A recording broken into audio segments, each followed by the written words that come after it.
roll this because it's easier to put through the throat of my sewing machine. Just pin down a border strip and I'm gonna sew it on. So my quilt is coming together, and I want to tell you a little bit about what I've done before I get this quilt all finished. So in the middle, you can see that I have put all of my stars together. I sewed the blocks together at 12-inch square, and I did not put a sashing in between them. I just left the blocks together, and I incorporated the 4 corner blocks with the middle squares having the little plumes in the corners. So the next step I did, I took my pinwheels that I made, and I didn't use all of them, but I took 5 and put 5 in each corner. 1 in the very corner and then 2 on each end, so it come together. It makes a nice little accent. And then I put a piece of the plume fabric in between the pinwheels on all the way around. So I'm just gonna go over that. I wanted to incorporate the colorful animal fabric, but I just couldn't see the vision of putting that on for a border because I just thought it would all blend together and it would just be a colorful blob. So I found some black fabric in my scrap bin, and I think I have enough to, I had enough this round to frame it all out. So it kind of separates my color. So they don't all blend together. And then after I got all the black all the way around the top and the bottom, I went into my scrap basket of batiks. I do keep all my batiks together and I save everything. So the pieces that I had, I just trimmed them to 3.5 inches wide and left them at various lengths and sewed them together to make a colorful border. I kind of wanted to do the piano border, but I think this was quicker because I just was using what I had, and I sewed them together in pairs, and then I sewed my pairs together in 4s and the 4s together, you know, with the other 4s and so on. So it really makes this colorful border, and so far I am super, super happy with how my border is turning out on this quilt. It's becoming quite large, and I did want to make it a good size. So this is the other side. So I have the 2 long sides of the border on here now, and it is really colorful. And I wasn't sure in the beginning, but I thought I'm just gonna wing it and go with it, and I think it is turning out great. So I'm going to work on the top and the bottom of the quilt in the colorful borders of the batiks. And then I'm going to frame it again in the black. I think I have enough left that I can frame it again. And then I'm gonna have to think about getting a backing for this, but so far I really love it. And I just wanted to tell you that my little sister Glenda had made this quilt as well. She did some stars that had mermaids in them, and hers was totally different.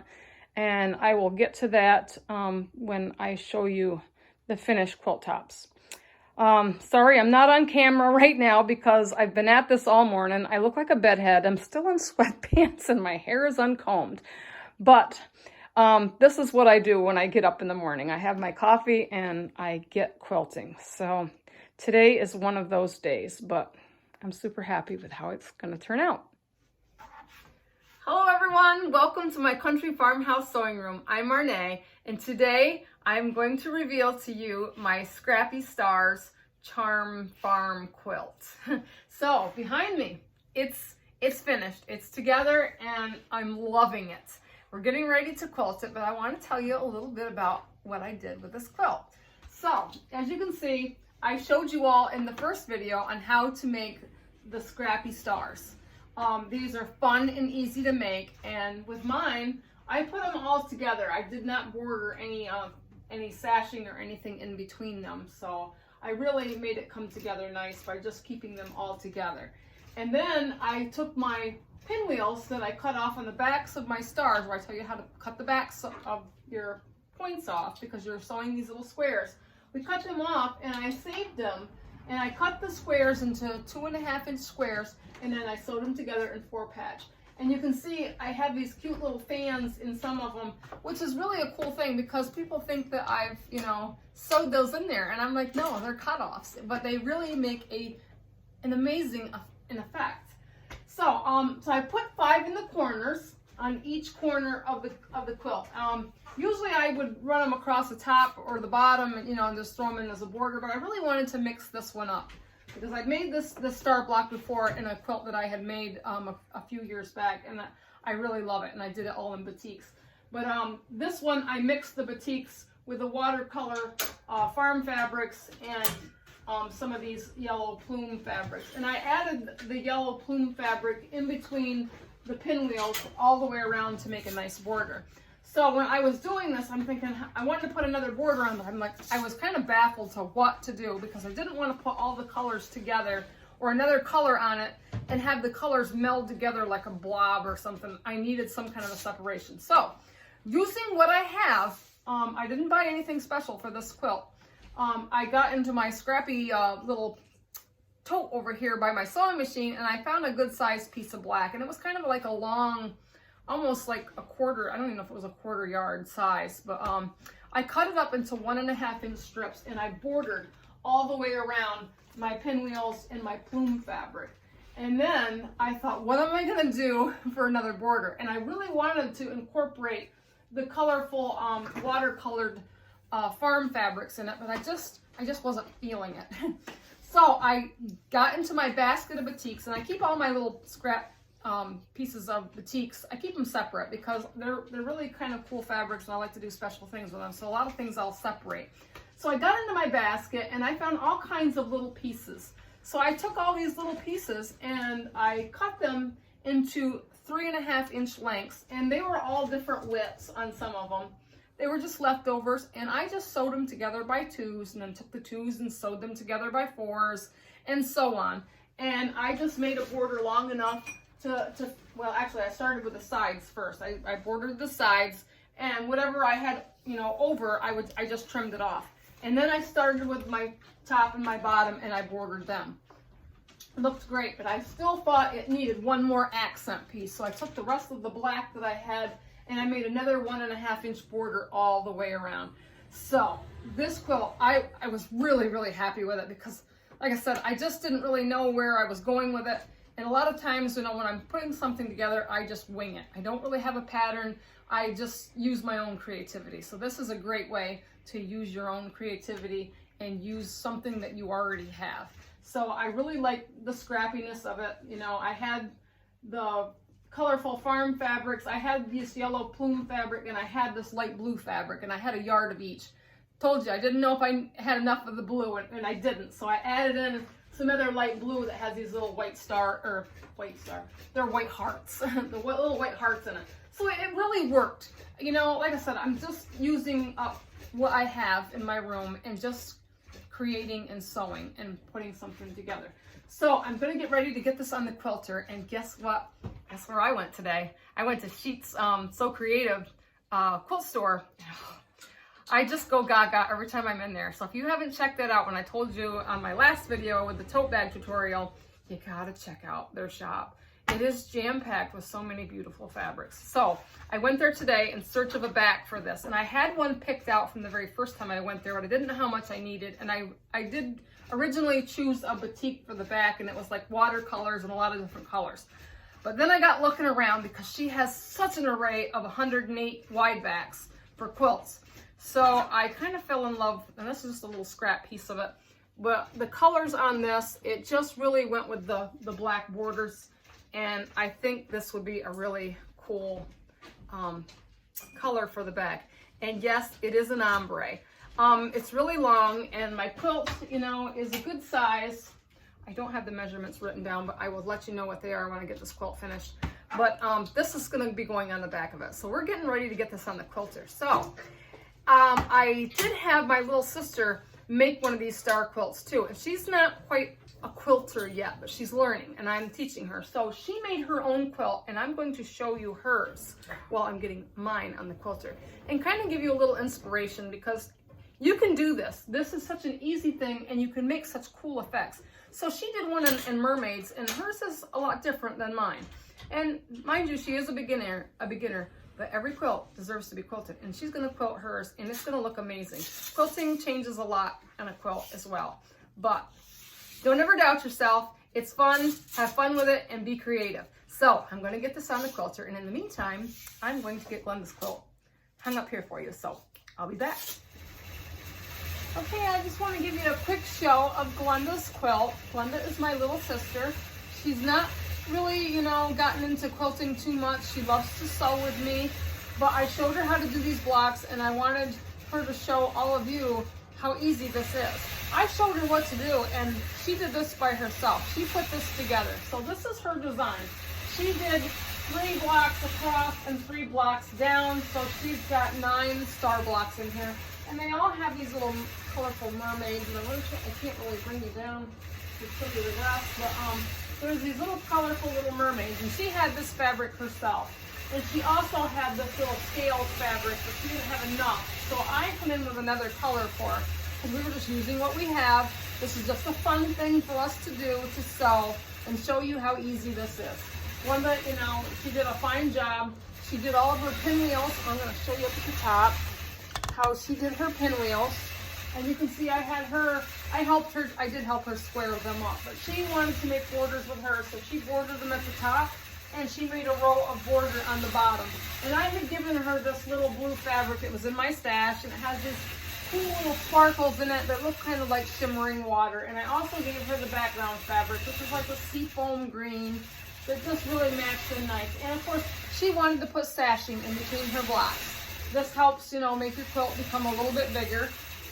So I had a little bit of this little polka dot, and she liked the fun colors that matched her mermaids. Just a really fun thing. I'm going to try to move it down to the bottom so you can kind of just see the bottom of her quilt. She's got the bottom row here, and on the bottom here, she has her pinwheels. Maybe I can bring this up. My camera work is not the greatest, but you can kind of see that she has her pinwheels on the bottom. So she just put this together. We're going to quilt it for her. And she has got a pink, just a plain pink backing that she's going to put on this. And the quilt pattern that she picked out was ocean waves. It's going to look great when it gets quilted, and hopefully I can help her get this binded. But I'm really proud of my little sister for doing this all on her own, and really not much of help from me. And being a beginner quilter, you know, I think she did pretty good about lining up her sashings and things, you know. So don't be intimidated to do something fun. You know, I mean, it's not rocket science. If I can do it, she can do it, you can do it.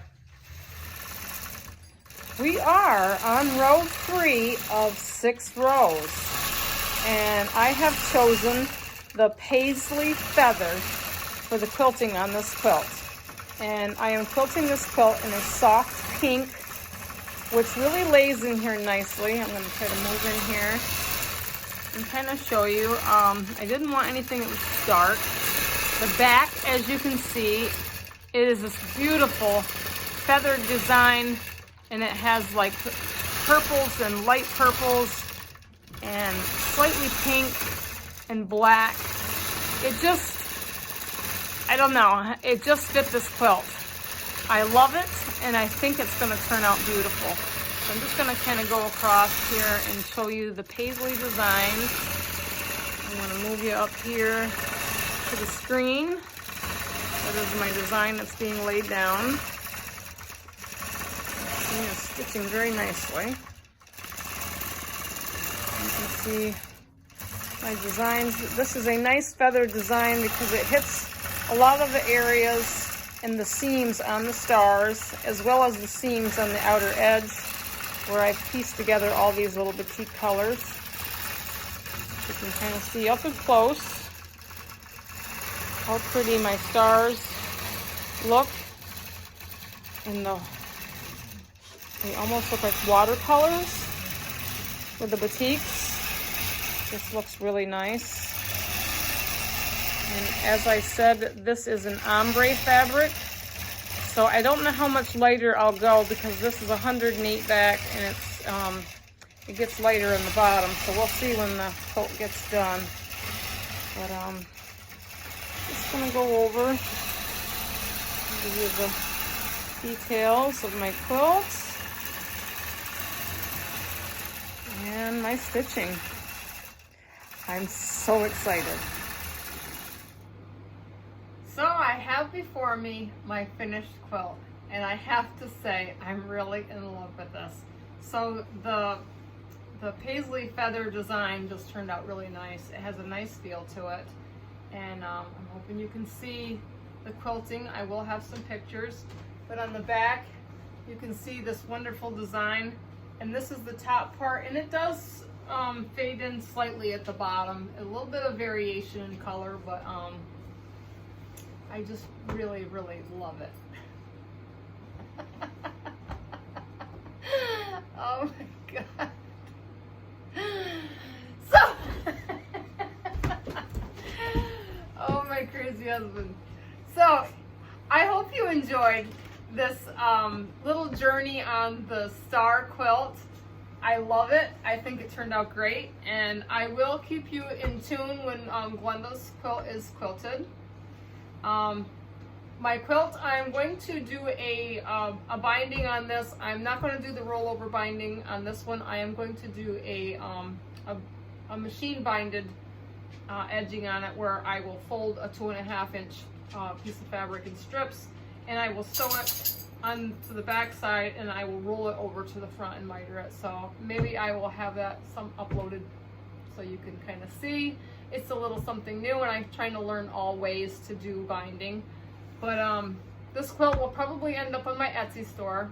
So please, if you haven't checked out my Etsy store, I'm on Etsy.